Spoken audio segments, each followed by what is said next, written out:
Alright, video 3. Let's just start with some random facts. If you get a question about how the budget may be impacted by inflation, often inflation can have positive impacts on the budget because it leads to bracket creep, so people get pushed into higher tax brackets. It can also have negative effects through international competitiveness and a lack of jobs, but be mindful that inflation can be something that leads to more receipts for the government. Other things people have been struggling with, multiple choice questions, if something's a supply side factor, so something like better education or something, that's not a reason for the RBA to tighten monetary policy. If anything, improved aggregate supply helps to keep inflation down, which will allow the RBA to be more expansionary. If you do get a question on house prices, this is a really specific thing. I doubt they'd be this specific, but basically the main factor causing house prices to fall slightly this year has been the Royal Commission. And basically, as a result of the Royal Commission into the banking sector, they've made it harder for people to take out loans. So that basically banks have tightened lending criteria on businesses and consumers, and that's caused less demand for housing because less people can get access to loans, which has caused lower price. The other thing is that in terms of supply, people have these things called interest-only loans, where basically now those loans are expiring and they have to start paying off the principal. And that's causing some people to default on their loans because they don't have enough money to pay both the interest and the principal. So more people are being forced to sell their houses, which could lead to increased supply of housing. Unlikely to be that specific, but yeah, the main thing keeping housing prices down would be the Royal Commission into the banking sector, which has made it harder to get loans. Other questions you might get, often they ask you something like, explain the difference between the current account and the terms of trade. Really important there that you link it to the terms of trade is just a ratio of export prices versus import prices. The key wording you want to use is the terms of trade tells us nothing about the value of what we buy and sell. So it's not a dollar figure, it's just an index. Whereas the current account is a dollar figure which shows the difference between all credits or money coming in and money coming out of Australia for all transactions with no future obligation. That's the key wording there. So not only does it include exports and imports, but it also includes other accounts, including interest repayments, profits, dividends, and any sort of secondary accounts, so foreign aid, pensions, that kind of thing. So it's really important that you distinguish that one's a value and one's a price, or a ratio, sorry, and the other difference is that the current account includes a range of other factors as well, including interest on foreign debt and other things related to incomes as opposed to just exports and imports. Other factors, petrol prices are now the highest they are in 10 years, so oil, you can link that to cost of production for businesses. It's also reducing consumers' discretionary income, and that's leading to less money to spend on other things. And that's what's really relevant there is that petrol prices are quite inelastic. So when you're linking those, basically people are still buying a similar amount of petrol but at a higher price, and that's leading to them having less income or less of their household budget left to spend on other goods and services. Get a question about economic growth, it's a demand side factor, make sure you link it to demand, production and real GDP. Okay, questions need to be linked back to real GDP if they're about growth, because that's how we measure growth. If you get a question about a micro question where you're drawing the curves, make sure you label the equilibrium price and the equilibrium quantity on the X and Y axes. So what I'm saying by that is don't just write this as the equilibrium one, write there P1 and write there Q1 and do the same thing for the new equilibrium if there's a shift. So always label the points on the axes as well as that individual point. When you're doing questions on supply side policies, it's really important that you get into the habit of knowing the basics for most supply side policies because a lot of them are very similar. So with most policies, what you really need to think about is it improving the quality of human capital or physical capital? So what I mean by that is it improving skill levels, giving us access to new ideas, better health, that's all human capital. Physical capital is about investment in technology, robotics, production methods, infrastructure. So think about whether it's improving human or physical capital, include that in your answer. Link it to one or more of the 3 Ps, so is it boosting productivity, participation or population? Not many things will boost this, but these two, a lot of things can be linked to both of them and some of them to one. Think about the willingness and ability to supply when you're linking it to aggregate supply. And then if you're doing questions linking supply side policies to the goals, always link it to lower production costs, increasing firms' willingness to supply. That creates more jobs, it creates more in production because we're more willing to supply, and it can also boost our international competitiveness by keeping prices down. It's just a basic sort of thing to go through when you're doing supply side questions to touch on all of these factors. Some have their specifics as well, but these are the key things for all supply side questions. All right, other random stuff. When you're talking about a factor causing the terms of trade to go up, make sure you don't just list it as commodity prices. State clearly that strong overseas growth rates have caused increased demand for commodities, and that's caused commodity prices to go up, which has resulted in a higher terms of trade. It's also important that you're linking the terms of trade to national incomes. So we'll talk about a question in a second, but whenever you get a question on the terms of trade, make sure you're linking it clearly to increasing the incomes of citizens, particularly in the mining sector, but there are also flow-on effects for other sectors. Government failure is a critical thing. Make sure you have an example of government failure, probably the minimum wage or negative gearing, and make sure in your answers you talk about how it can lead to unintended consequences. Government failure is when the government intervenes and it reduces efficiency, and it does this because it leads to unintended consequences. So quote those and discuss them in your answers. In terms of why unemployment is not really causing, even though it's going down, the monetary policy stance hasn't been tightened. That's mainly because we've still got a lot of spare capacity. Really, unless unemployment goes down to 4%, we're unlikely to see a massive increase in inflation. We'll talk about competitive markets and efficiency later on. I won't go into that now. But if you do get a general question on competitive markets and efficiency, don't make Uber the whole focus of your answer unless you're asked to talk about a specific industry. Just talk generally about perfectly competitive markets and efficiency. The monetary policy stance. When you're getting questions on the monetary policy stance, talk about leading indicators. So leading indicators are signs of what the economy is going to be doing in the future. Your main ones would be consumer confidence and lending approvals. They both are leading indicators of inflation in the future, and they're more relevant for the monetary policy stance. And finally, when we get questions about the goal of low inflation, it's important to recognise that that goal is to achieve 2 to 3% on average over the course of the business cycle. So despite the fact we're currently inside our goal, which implies we're meeting the goal, make sure you make it clear that that's not achieved unless we consistently achieve that on average. So over the last 2 years, we haven't averaged 2 to 3% inflation. So technically, you wouldn't say we've met the goal at the current point in time, even though we're within the target range.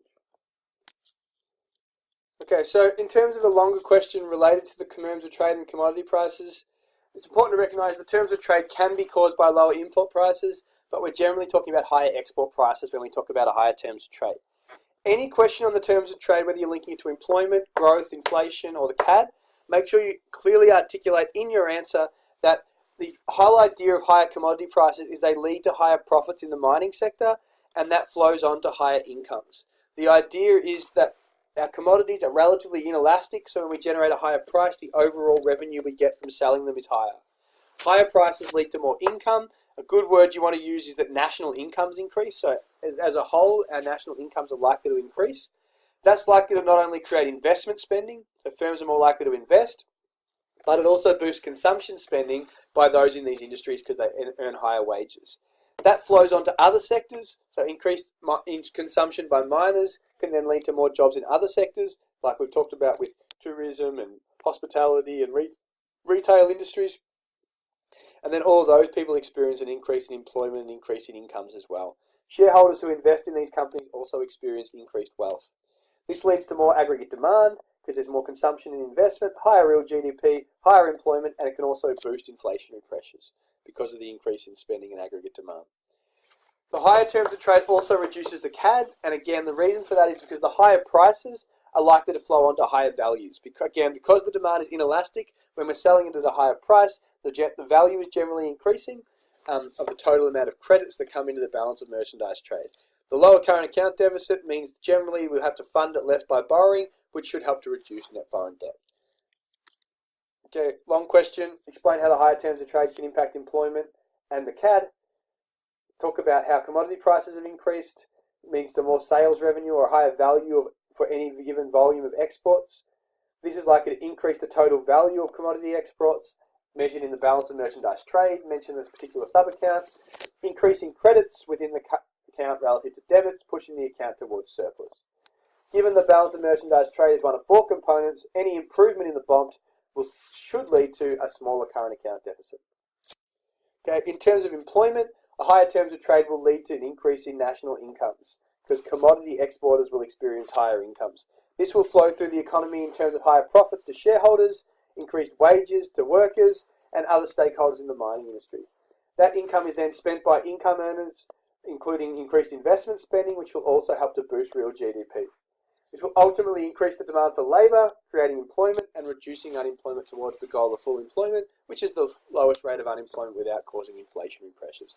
In that definition, make sure you include inflationary pressures. It's not enough to just say no cyclical unemployment. Some more random stuff.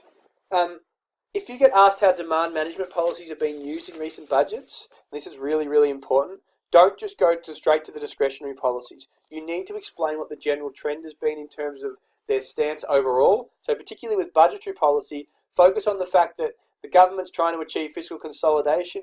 However, they've relaxed that commitment a little bit this year. So they're willing to do it a little bit slower, and talk about the fact that the actual deliberate policies within the budget are mainly expansionary, and the deficit's really only reduced because of improving the cyclical factors. So make sure you talk about more generally the stance of the budget and sort of what's going on before you start talking about deliberate policies that they've implemented to try and achieve jobs and growth or whatever. We talked about higher petrol prices. Another thing in the CPAP paper, if you get a question on what's meant by a budgeted balance or a balanced budget, a balanced budget just means revenue is equal to expenditure. Okay, that's all that means. There's no deficit or no surplus. If you get a question that asks you to measure economic growth, always use real GDP, never use nominal GDP. And if you get a question on positive externalities, there's key things you want to include in your answer. They're underallocated in a free market, and they need to be subsidised to internalise those benefits. If it's something like, why does the government subsidise solar panels, for example, the idea is that they've got positive externalities when in production because they reduce the incidence of climate change and airborne diseases and rising sea levels, and therefore the government will subsidise installation of solar panels to reduce the effective cost, to reduce the price so more consumers will buy solar panels, and that will reduce the negative externalities or promote the positive externalities. When you're talking about monetary policy, again, I know I'm skipping a range of different things here, but when you're talking about monetary policy, when you're talking about the strength and you use the short implementation lag, don't be too brief in your answers. There's a lot of things you can talk about there, and you're probably getting 2 marks, so you really need to elaborate on that for the 2 marks. So in terms of the short implementation lag, the RBA meet monthly, they can quickly change the target cash rate, and then through open market operations, they're able to quickly influence the level of liquidity and bring the actual cash rate close to the target. They're the key things there. They meet monthly, they change the target cash rate, and they act quickly to change liquidity to make sure that the cash rate falls. This will flow on relatively quickly to commercial interest rates, which can then affect discretionary incomes and consumption. Include all of that in your short implementation. The impact lag is more reference to business spending and how the full effects can take up to 2 years. Any questions on trade liberalisation? Make sure you talk about short and long term, and make sure you link it to the fact that in the long term we are more likely to invest, which boosts productivity and helps to achieve the goals, and we're also likely to shift resources to areas of comparative advantage. Be prepared for a question on energy prices and elasticity. So it might talk about why we're not likely to respond to higher energy prices, and then link that to the household's income, or it might be a demand and supply graph where you need to draw the inelasticity of energy prices. This is just a question that I talked about before about how loosening monetary policy overseas might limit the effectiveness of monetary policy in Australia, and that's the idea that if the US were to lower their interest rates, that would increase relative interest rates in Australia, which would increase capital inflow, and that can make expansionary policy less effective because it can increase the value of the Australian dollar. That can reduce our international competitiveness, which works against demand and growth. Therefore, it works against the RBA's efforts to stimulate the economy. Alright, one thing we didn't spend a lot of time on in class to wrap up this video is aggregate supply policies and their strengths and weaknesses more generally. If you do get a question on aggregate supply policies and their strengths and weaknesses, there's probably 2 main ones to focus on. This one's question talking about supply policies meeting the macroeconomic goals. The main benefit, and the one that I'll be focusing on the most, is their ability to target all 3 goals simultaneously.